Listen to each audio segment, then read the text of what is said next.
Bonjour tout le monde, Bonjour. je suis Anissa et je suis avec Daniel Zécoute, mon grand ami. Daniel en fait est un facilitateur d'autoconscience. Il accompagne les êtres depuis déjà plus de 50 ans à se libérer de toute forme de karma, de toute forme de blocage, à se libérer des émotions finalement et à modifier leur système de pensée. Et je dirais à vivre un état d'autoconscience par soi-même. Et aujourd'hui, on a décidé de vous parler d'un sujet qui va probablement toucher vous qui nous écoutez, parce que c'est souvent ce genre de personnes-là qui écoutent nos vidéos. Donc, on va parler de développer sa bonne sensibilité et que faire avec l'hypersensibilité, qui est un sujet qu'on entend de plus en plus parler. Donc, Daniel, qu'est-ce que d'abord l'hypersensibilité? L'hypersensibilité est une sensibilité qui est à fleur de peau et qui fait en sorte qu'on réagit immédiatement à beaucoup de choses. Et en même temps, cette réaction est une forme de protection pour ne pas se blesser à cause justement de cette propension qu'on a à sentir beaucoup de choses en même temps et puis à être très, je dirais, réactif face à des paroles, face à des gestes, face à des odeurs, face à plein de choses comme ça. Donc finalement, l'hypersensibilité est en réalité une protection. C'est une protection. Parce que sinon, on irait. Parce que oui, c'est ça. Et puis, mais ça dépend parce qu'il y a des personnes qui sont hypersensibles et qui vont vraiment. Il y a deux façons ou même beaucoup de façons de se laisser guider par son hypersensibilité. Ceux qui sont hypersensibles et qui, disons, grâce à leur hypersensibilité, permettent de gérer des choses sans s'y perdre. Parce que souvent, les hypersensibles peuvent aussi s'impliquer à fond, mais toute leur sensibilité, dès qu'ils sont en connexion avec quelqu'un, avec quelque chose, ils peuvent comme faire de 1%, du 10%, du 20% et plus, hein, ou du 1000%, parce que tellement qu'ils aiment ou tellement ils sont, comment dire, attachés à quelqu'un qui leur fait du bien, ou simplement à une façon de travailler qui leur fait du bien. Donc ils sont hypersensibles là-dedans, et cette hypersensibilité-là, très souvent, leur amène par la suite quand même différentes formes de troubles. Alors, quels sont les troubles qu'on peut vivre liés à l'hypersensibilité? Toi, peut-être que tu dois en connaître un petit peu. Quelques-uns. Est-ce que tu peux exprimer certains troubles que des personnes que tu connais, ou toi-même, des fois, quand ça t'arrive d'être sensible, eh bien, tu peux vivre, si on peut appeler ça des troubles, ou ça peut être aussi une protection. En tout cas, moi, j'ai eu tendance des fois je dirais, à me refermer un peu sur moi, puis à vivre dans mon petit univers, parce que c'était ma manière à moi de survivre dans le monde, de pas trop être dérangée, d'avoir toutes mes manières, mes habitudes, mon alimentation, mes choses qui sont très structurées, mais des fois ça peut devenir comme trop pour comme me protéger, puis essayer au mieux de vivre ma vie en étant dans le monde, sans être trop dans le monde aussi.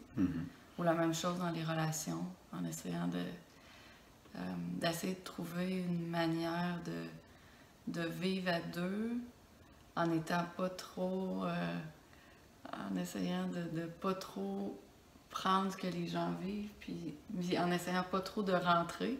Moi, c'était ma force, de rentrer dans, de vivre à fond, comme tu disais.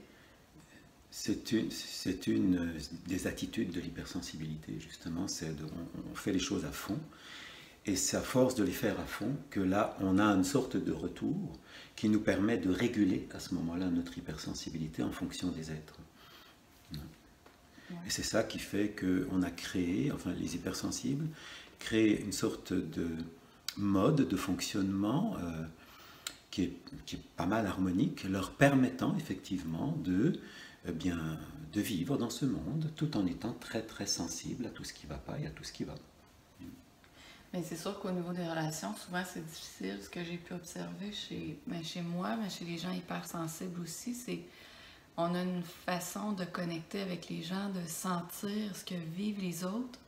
Par moment, par amour, on est prêt à tout prendre pour nous, à presque se détruire pour l'autre parce qu'on sent tellement ce que les gens vivent.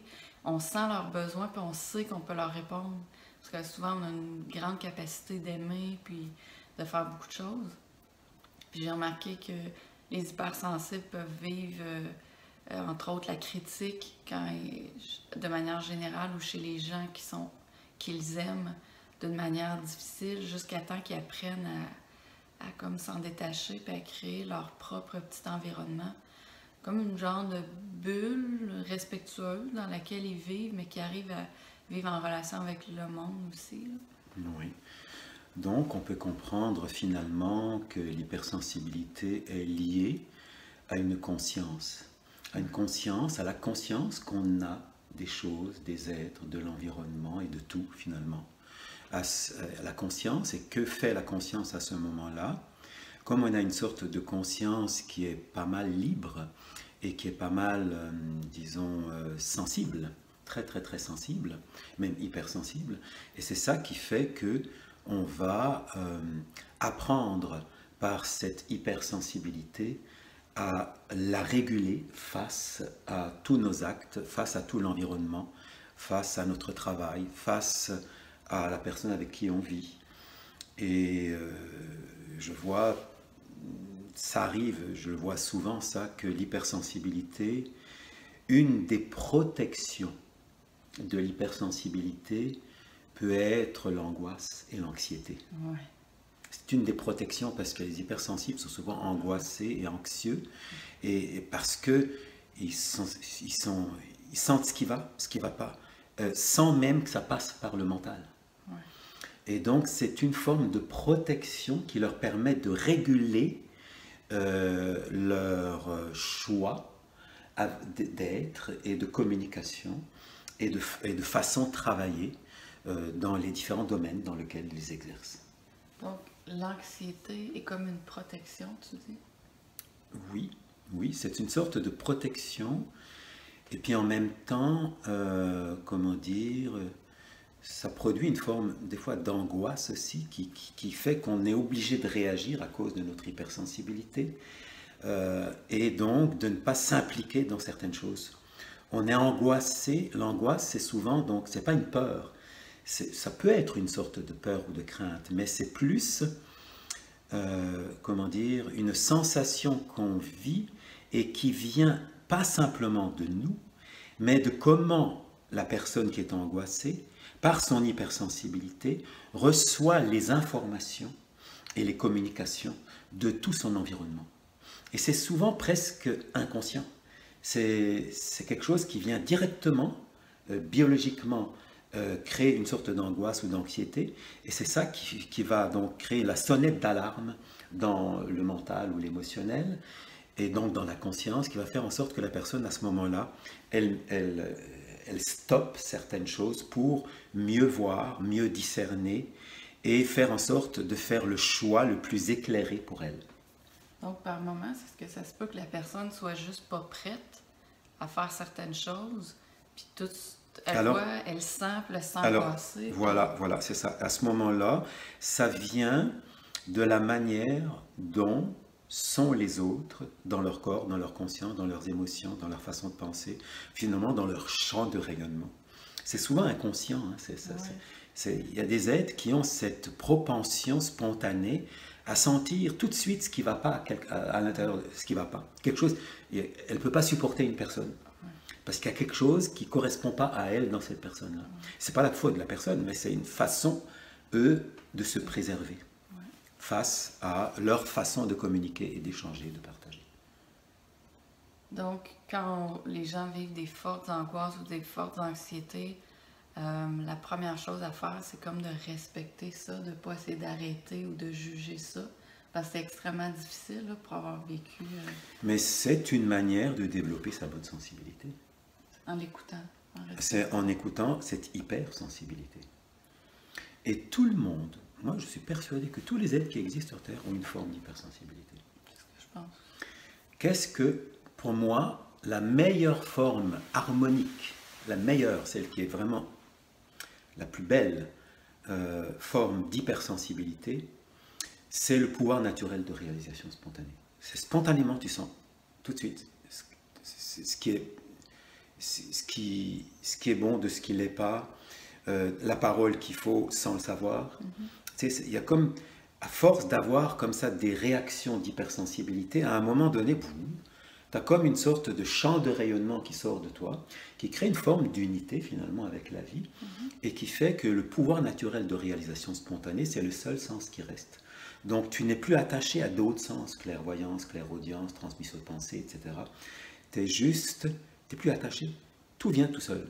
Tu as une hypersensibilité, mais libre, qui fait que tu es dans le pouvoir naturel de réalisation spontanée, de sentir ce qui est nécessaire, de faire ce qui est nécessaire, de goûter ce qui est nécessaire, de ne pas aller trop loin ou trop proche de certaines choses, d'être toujours dans une forme de tempérance, de discernement, d'équilibre, de juste mesure et donc de sensibilité holistique. Tu es dans une sensibilité globale, mais qui te convient et qui est là grâce à ce seul sens qui reste à un moment donné, qui est le pouvoir naturel de réalisation spontanée, et qui crée cette forme d'hypersensibilité, mais naturelle, et on ne se protège plus, on n'a plus besoin de protection, on répond du tac au tac, on sent du tac au tac, et puis tout se fait tout seul. Mais tu sens sans sentir d'une Oui, certaine manière. oui, ça passe pas par des sens, ça passe pas par des émotions. Ça passe par la joie du cœur, dans le fond. C'est une sorte de joie du cœur qui émane la connaissance juste, l'amour juste, la lumière juste nécessaire dans toute forme de partage. C'est comme si ton senti est comme... c'est comme si c'est l'amour qui l'enveloppe, fait que tu vis pas le négatif ou de peu importe ce que les gens vivent avec. Sans amour, la vie est impossible. On est juste dans un mode de survie. La survie est juste un blocage de l'amour dans lequel on retient certaines choses pour ne pas les perdre, ou simplement des informations, ou on a besoin de s'attacher à des pensées, on a besoin de s'attacher à des émotions. Et c'est normal, ça fait partie du mode évolutif de tout être humain, qui passe obligatoirement par là, pour arriver à un moment donné à cette hypersensibilité contrôlée qui fait qu'on est dans la simplicité donc, de la vie. Et à ce moment-là, donc on est plus dans la connaissance du cœur que dans le savoir humain. On est plus dans la lumière du cœur que dans toutes les colorations plus ou moins teintées de toute forme de partage personnel. C'est tout de suite le cœur qui sait quoi dire, quoi faire, et comment partager donc le vrai sens de la vie et l'essence de la vie à ce moment-là. Tantôt, tu parlais de 3 types de troubles. On a parlé de l'angoisse et de l'anxiété. Oui. Puis les autres troubles que tu... Angoisse, anxiété, et puis toutes les formes finalement de ce qu'on peut qualifier dans le monde émotionnel, quoi. Tout ce qui est émotion, tout ce qui est sensation, plus ou moins pas à sa place. Donc, toutes les formes de souffrance émotionnelle, Voilà, d'attachement. voilà. Il y a comme 3 grandes catégories comme ça. OK. Angoisse, anxiété. Et sensibilité, donc globale, là, mais qui n'est pas balancée. D'ailleurs, c'est grâce à ça, qu'importe le nom qu'on leur donne, dans le fond, je crois qu'il faut vivre ce qui vient complètement. Si tu le retiens et tu le bloques parce qu'il y a une peur qui remonte à la surface, ou une compréhension, ou une sorte d'idée ou de pensée qui vient et qui est comme obsédante à ce moment-là, eh bien, il faudrait comme ne pas s'y attacher. Il faudrait accepter tout ce qui vient comme ça vient. Mais pour pouvoir accepter tout ce qui vient comme ça vient, il faut d'abord accepter une seule chose en priorité. C'est que dans le fond, on est une âme, on est, comment dire, un soleil, on est une pleine conscience qui est là dans son cœur. Et si on lui fait confiance et foi, si on la sent, si on la voit régulièrement dans une journée, c'est juste comme ça intérieurement, en lui disant, comme je le dis souvent, tu sais, à toi qui m'as créé, que ta volonté soit faite dans le respect de moi, de l'autre et de tout, à ce moment-là, tu peux vraiment lâcher prise. Là, tu peux lâcher prise, mais c'est pas évident. C'est pas évident à comprendre et à saisir cette simplicité-là. Ce que tu vois, si tu t'y attaches, tu ne vois plus. Tu es fixé. Tu fais une photo. Et là, ça crée une mémoire. Donc tout ce que tu vois, il ne faut jamais créer d'attachement. Tu vois la liberté de ce qui est et de ce que toi tu es. Voilà. Tu te vois, tu te laisses aller. Ça, c'est vraiment la chose la plus importante. Donc, c'est pareil, quand tu vois ton soleil intérieur, ben, tu le vois. Tu le vois comme un soleil, comme une lumière, point. Ou tu l'imagines si tu n'arrives pas à le voir vraiment. Ou simplement, tu es dans la certitude, s'il n'y a rien qui vient comme possibilité de voir. Tu es dans la certitude qu'il y a quelque chose en toi qui est la vie, point. À partir de ce moment-là, dès que ça c'est fait, le deuxième aspect va se mettre en mouvement. Parce que tu l'acceptes, tu acceptes de voir ce qui est librement, de voir ton soleil dehors, de voir les choses extérieures comme c'est librement. À ce moment-là, comme tu as confiance et foi en ce que tu vois, parce que tu ne peux pas faire autrement, quand tu n'es pas attaché, il y a une confiance et foi spontanée qui se manifeste. Tu es un avec. Tu vois, tu ne t'attaches pas, tu es bien. Tu ne sais pas, mais tu es bien. Il y a une confiance et foi qui s'installe là. Parce qu'il n'y a rien du passé qui vient interférer. À partir de ce moment-là, parce que cette confiance et foi est dans ta vision, automatiquement, ça va déclencher une sensation. Une sensation. Une sensation qui est agréable, une sensation de liberté. Une sensation qui peut difficilement être expliquée tellement qu'elle est simple, libre, et c'est comme une sorte de jouissance, mais qui est libre, où tu t'attaches pas, c'est une joie dans le fond, hein. C'est une joie qui est là, qui finalement se libère. À partir de ce moment-là, ça produit une lumière libre. Parce qu'il ne faut pas oublier que tout ce qui existe, tout n'est que de la lumière. Plus ou moins cristallisé, plus ou moins densifié, plus ou moins bloqué, plus ou moins libre. Donc, le plus important, c'est d'avoir confiance et foi en cette lumière, en ce soleil intérieur, même si tu ne le vois pas. Mais que tu peux juste le penser ou avoir, même si tu ne le vois pas, c'est comme une sorte de vision quand même que tu as, mais que tu ne sais pas que tu as. Tu es comme dans la certitude qu'il y a quelque chose en toi qui te guide et qui est comme une lumière. Juste ça, là, c'est vraiment important. Là, tu as confiance, foi, tu vois, et qu'est-ce qui se passe automatiquement? Tu te sens libre à ce moment après. Tout de suite après, il y a un senti libre qui se manifeste à l'intérieur de toi, et qu'il y a comme une sorte de respiration naturelle, où tout pétille, où tout est joyeux, et puis c'est là que la joie s'installe. Et la joie, c'est vraiment ça, c'est le partage de l'amour, de la connaissance, de la lumière, unifiée, juste comme ça, dans la simplicité de l'échange avec quelqu'un, avec quelque chose. Un échange libre, où il n'y a pas de réflexion qui vienne interférer.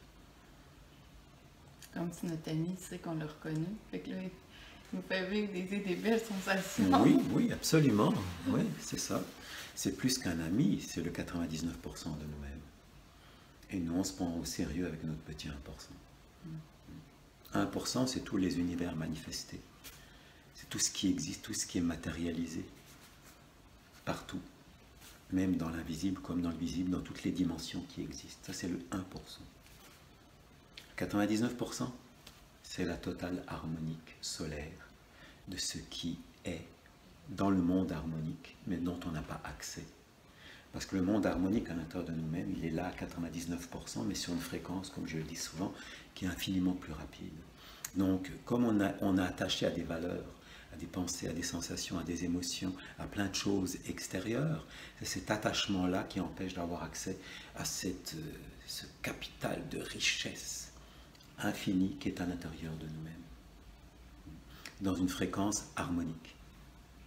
Par exemple, notre corps de lumière qui est en nous, c'est comme le 99% de nous-mêmes, mais qui contient, comme je le disais souvent, l'âme et l'esprit. L'âme, esprit, corps de lumière, ces trois aspects-là, c'est le 99% de nous-mêmes, qui est dans un monde harmonique et éternel. C'est difficile à saisir comme ça, comme nuance, mais pourtant, c'est ça. Mais quand on le vit dans sa biologie, ça, et qu'on sait qu'on ne risque plus rien, qu'importe s'il y a la mort ou quoi que ce soit, ben, tu vis libre. Tu es soutenu par la vie à ce moment-là. Quoi qu'il arrive, tu meurs, tu es soutenu. Tu vis, tu es soutenu. Tu n'as plus de peur, d'angoisse, d'anxiété, tu n'as même plus de pensée classique. Tu n'as plus de sensations classiques. Tout est unifié dans un état de liberté inconditionnelle et de communication spontanée qui se manifeste en fonction des besoins de l'échange avec les autres et avec l'environnement.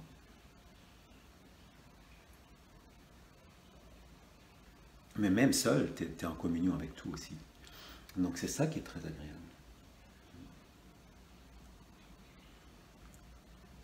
Ça paraît un peu fiction des fois, ce genre de choses. Mais rassurez-vous, vous êtes comme ça. C'est à la fois plus que réel, je pense. Oui, oui, oui. Et puis il y a quelquefois, par moments, tout le monde le vit, mais c'est plus inconscient que conscient. Et ce qui est merveilleux, c'est que les êtres humains ne savent pas qu'ils sont maintenus en survie malgré eux. Et comme je le dis souvent, c'est ça le plus grand miracle, c'est qu'on soit en vie, malgré tout ce qu'on fait pour se détruire sans le savoir. Vraiment. Et les hypersensibles, en général, ils sentent beaucoup. Ils résonnent fort avec ça. Oui. Voilà pourquoi ils se protègent de tout environnement plus ou moins parasite, entre parenthèses. Oui. Parce que des gens, comme tu disais tantôt, tu crois que tout le monde a une forme d'hypersensibilité. Je pense qu'il y a des gens qui en sont conscients, puis qui sont peut-être plus éveillés à ça. Puis il y en a d'autres qui sont probablement juste moins conscients de tout ça. Oui, c'est vrai, mais la meilleure manière de développer sa sensibilité, c'est vraiment de lâcher prise par rapport à tout ce qu'on croit être, par rapport à tout ce qu'on vit, plusieurs fois dans une journée, en laissant faire plus grand que soi en soi. Même si on ne le voit pas, même si on ne le sent pas, il faut lui faire confiance. Il faut faire confiance en la grande vie qui est à l'intérieur de nous. Juste lui faire confiance, avoir foi en elle, la voir de temps en temps comme cet air qui respire en nous, l'air libre, l'air de la liberté qui respire en nous et qui produit une sorte de joie dans cette liberté-là qu'on respire. Et juste cette joie qu'on respire dans cette liberté, ce petit picotement-là qu'on peut vivre, ça amène de la connaissance, ça amène de l'amour, ça amène de la lumière sans qu'on le sache, parce que comme ça, on ne s'y attache pas. On le vit. Tout attachement à ce qu'on vit est un blocage. Et là, on survit. On essaie. Non, mais tout le monde survit, du mieux possible. Hein. Mais de la survivance à la vie, c'est le passage que l'humanité est en train de prendre par la montée en fréquence solaire en ce moment. C'est-à-dire notre soleil intérieur, le soleil de la Terre, le soleil du système solaire. Les trois soleils agissent à la source de l'espace et du temps et produisent une sorte de champ de rayonnement spontané où tu es comme en contact avec l'infini potentiel solaire qui est dans le soleil extérieur, dans le soleil de la Terre, dans ton soleil intérieur. Mais ça agit à la source de l'espace et du temps. C'est-à-dire, ce n'est pas quelque chose qu'on peut penser. Ce n'est pas quelque chose qu'on peut sentir. Le senti qu'on peut avoir, c'est juste un effet joyeux de quelque chose qui s'est manifesté. Donc l'attachement au senti est un blocage de la vie et ça produit ainsi la survie. Tout attachement. L'attachement. C'est sûr qu'on va faire une vidéo là-dessus, les attachements, parce qu'il y a beaucoup à dire. Donc, développer sa bonne sensibilité commence par la connexion avec sa vraie nature, son soleil intérieur, ici. Même, des fois, ça passe par des actes très simples, tu sais, stimuler le thymus, genre.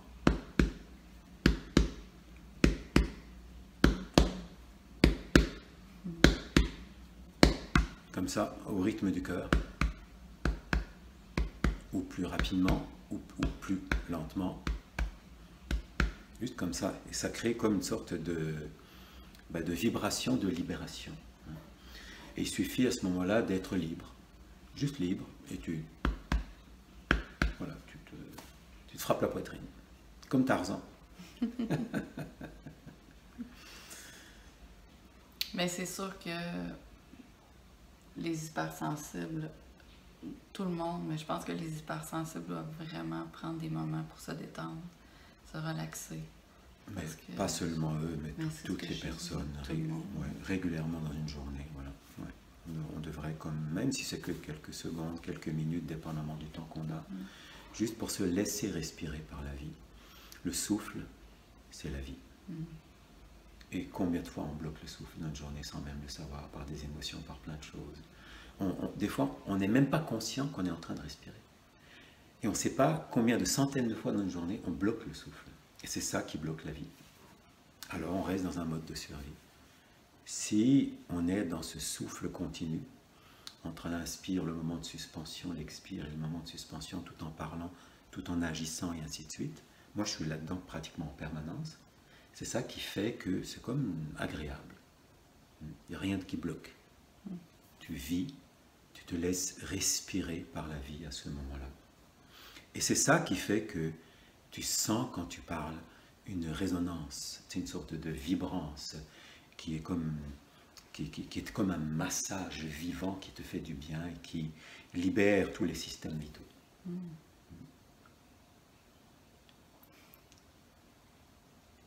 On pourrait, comme vous pouvez constater, vous en parler toute la nuit de l'hypersensibilité et de la bonne sensibilité. Toute la journée et toute la nuit, c'est ça. C'est ça. Mais en tout cas, on espère que ça vous a apporté quelques éléments clés, peut-être d'éveil ou de pistes pour mieux vivre avec votre hypersensibilité et harmoniser votre sensibilité. Si c'est difficile pour vous et vous sentez une résonance avec la vidéo, vous aimeriez contacter Daniel, écrivez en privé ou sous le vidéo. Ça va vraiment lui faire plaisir de vous contacter.